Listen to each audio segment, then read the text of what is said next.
Hello, my name is Felicity, and I'm 35 years old. Recently, I went through a divorce that caught me completely off guard. I had always believed my marriage was the happiest chapter of my life, but as I reflected on everything, I realized it was far from perfect. Numerous issues contributed to its downfall. Let me take you back to how it all began. I first met Axel through a mutual friend, and we immediately hit it off. He was charming, good-looking, and had a magnetic personality. We dated for 3 years before deciding to get married. During that time, our relationship was mostly smooth sailing. We shared similar values and made compromises for each other.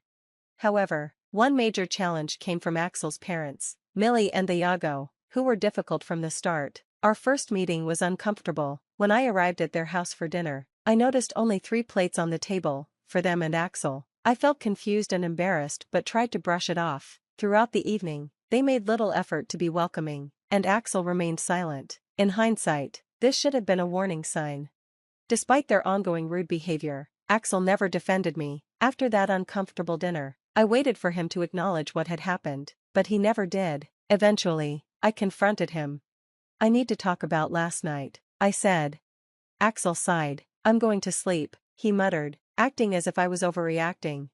Frustrated, I pushed back. "You let them treat me that way without saying a word. You expect me to disrespect my parents in their own home?" He shot back. "I'm not asking for that," I replied, "but a heads up about how they act would have helped." "They have their ways," he said defensively. "Speaking up would have been disrespectful."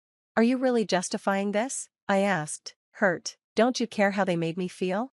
Can we not do this right now?" He said, "Good night."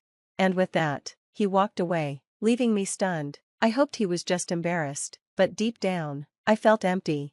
The next morning, he acted as if nothing had happened. I was still upset, so I gave him the silent treatment for a week, waiting for an apology that never came. Eventually, I let it go, not wanting to jeopardize our relationship. After that, we avoided his parents completely, only seeing them again at our wedding.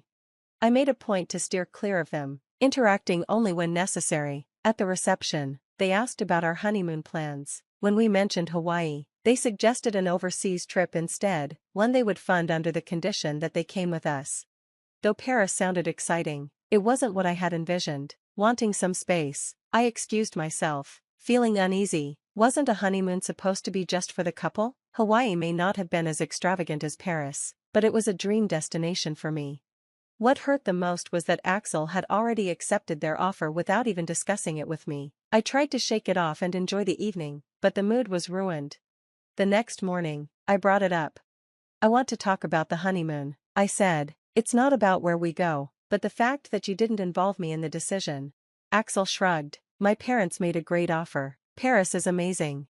"I'm not saying no," I said, "but shouldn't we have chosen together?" "Stop overthinking it." He dismissed me. "You're ruining a good opportunity." Feeling defeated, I went along with it despite my reservations. A month later, we met Millie and Iago at the airport, where they greeted me unusually warmly. At first, I thought they had changed, but it didn't last. During the first week in Italy, they gradually returned to their old ways. They criticized my clothes, making snide comments about my fashion choices. Some days, they deliberately excluded me from outings, claiming my outfits were embarrassing. The more this happened, the more isolated I felt. By the second week, they started making remarks about my weight and diet. If I ordered anything beyond a salad, Millie would make passive-aggressive comments despite eating rich meals herself. Axel, instead of supporting me, either ignored them or chuckled along. I counted down the days until I could go home. The vacation became miserable, and Axel's indifference made it worse. I wanted to talk to him about it, but every attempt was met with avoidance or dismissal. On our final day, I took charge of gathering our travel documents. When I asked Axel for my plane ticket, he claimed he didn't have it. It struck me as odd, but after everything I had endured, I was too drained to react.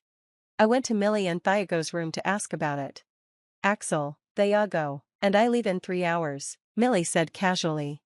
Panic set in. "What about my ticket?" I asked. "Oh, we forgot to buy it," she responded nonchalantly. I couldn't believe what I was hearing. "How do you forget something so important?" She waved me off. "You can buy one separately." I was livid. This was just another way to push me aside. Desperate, I turned to Axel. "You need to step up. You can't keep letting them treat me like this." Millie interjected. Figure it out yourself. I looked at Axel, hoping he'd finally stand by me. Instead, he hesitated before mumbling, "They paid for the trip out of their retirement savings. I can't just abandon them." I felt my heart sink. As we walked away, I pleaded one last time. "Please, Axel, don't leave me alone." He refused to meet my eyes, and at that moment, I realized I was completely on my own. I couldn't ignore the way Axel's parents had treated me, and what hurt even more was that he did nothing to stop it. Tears welled in my eyes as I watched him pack his bags, barely acknowledging my presence. He didn't apologize, didn't offer to cover my return ticket, he didn't even seem to care. I wanted to lash out, to make a scene, but I was already humiliated enough. When it was time for them to leave, Axel kept his head down, while Millie and Tiago waved goodbye, their smiles smug and insincere. Rage simmered inside me. I was stranded alone in a foreign country while my so-called husband walked away without a second thought. After enduring their cruelty and Axel's indifference for an entire month, I had reached my breaking point. That's when I knew I needed payback, and I knew exactly how to get it. I had always known Axel's financial stability stemmed from his parents, who had an outstanding mortgage when they retired. When Axel became financially secure, they transferred it to him, but once the debt became overwhelming, he conveniently passed it on to me. With my higher income and excellent credit, I was the one keeping the house afloat. I reached out to my best friend, Abby. Her husband, Max, was a property lawyer, and I needed his expertise. "Abby, I need your help," I admitted. "I've been making the mortgage payments ever since Axel handed it over to me. It's time I take control." Max joined our call, his tone sharp and professional. "Since the payments have been solely in your name, we can legally transfer the house to you." The realization hit me hard. 4 months, I had let Axel off the hook. Initially, I accepted that he needed a financial break, but after 7 months of zero contributions, I confronted him. "Axel, you haven't paid a single cent. What's your excuse?" I demanded. He scoffed. "Are you jealous of my lifestyle? You knew I needed time to relax." That was the moment I saw Axel for who he truly was. Looking back, I should have questioned why I had taken on his financial burden so easily. Max was blunt. "I can't believe you didn't see through him sooner." "I was in love," I admitted, my voice barely above a whisper. "I thought he could do no wrong." "Well, now you know," Max said firmly, "and you need to act fast. He's been using you to pay off his family home. It's time to take back what's yours." "How do I do that?" I asked. "It's simple," Max assured me. "Since you've been solely responsible for the payments, we can remove his name from the house. I'll handle the legal side, including an eviction notice." With their support, I felt empowered. I refused to be taken advantage of any longer. Knowing Axel and his parents had a 35-hour layover in Turkey, I timed my plan perfectly. They were staying in an airport hotel in Istanbul, where I had once been excited to join them. Now, it was just another reminder of how insignificant I was to them. I would make sure they returned to a reality they never saw coming. I quickly booked a flight home, managing to get a seat within hours. During the journey, I couldn't stop crying. Even after everything, the pain of Axel's betrayal cut deep, but what hurt the most was that he never once called to check on me. The thought of evicting them gave me a brief sense of satisfaction. They'd be forced to squeeze into our shared apartment, which coincidentally had its lease expiring in a month. Any lingering sympathy I might have felt vanished when I remembered how easily they had abandoned me. If they had no problem leaving me behind, I had no problem making sure they had nowhere to return to. As soon as I landed, I checked Axel's flight status. They still had 3 hours before departure. Running purely on adrenaline, I drove straight to Millie and Tiago's house. Using the spare key hidden under the doormat, I stepped inside. A surge of determination washed over me. This place was mine now, and I was going to make sure they knew it. Next, I contacted a top divorce attorney and scheduled an urgent appointment. Abby and Max arrived soon after, supporting me as I finalized the paperwork. With every document I signed, removing Axel from the property, filing the eviction notice, and initiating the divorce, I felt myself reclaiming control. "You're doing the right thing," Abby reassured me. "We've got your back," Max added. Their support brought the emotions I had been suppressing to the surface. Being back in this house, filled with memories of Axel, was overwhelming, but this time, I wasn't alone. After they left, I checked Axel's flight again. They had 4 more hours until landing. I needed to be ready. I took a short nap, then freshened up before heading to the lawyer's office to collect the divorce papers.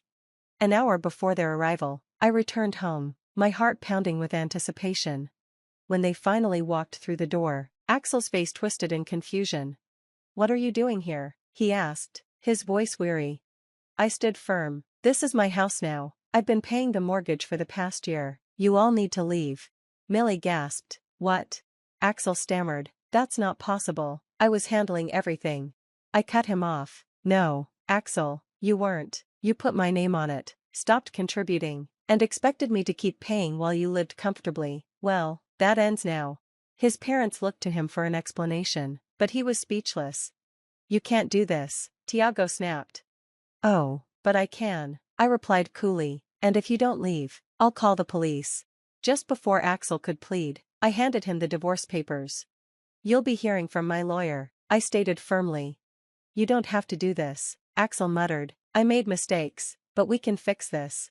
I shook my head. "No, Axel, it's too late." Watching them leave, defeated and in shock, was the closure I needed. Healing from this betrayal wouldn't be easy, but I had reclaimed my life on my terms, and that, to me, was the sweetest revenge.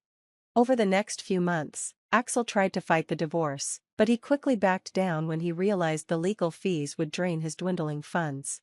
Last I heard, they were staying with relatives, struggling to get back on their feet. Millie and Tiago were forced out of retirement to afford a place of their own. Did I feel bad? Maybe for a second, but then I remembered, if they had no remorse for what they did to me, why should I? And with that, I moved on, happier and freer than I had ever been.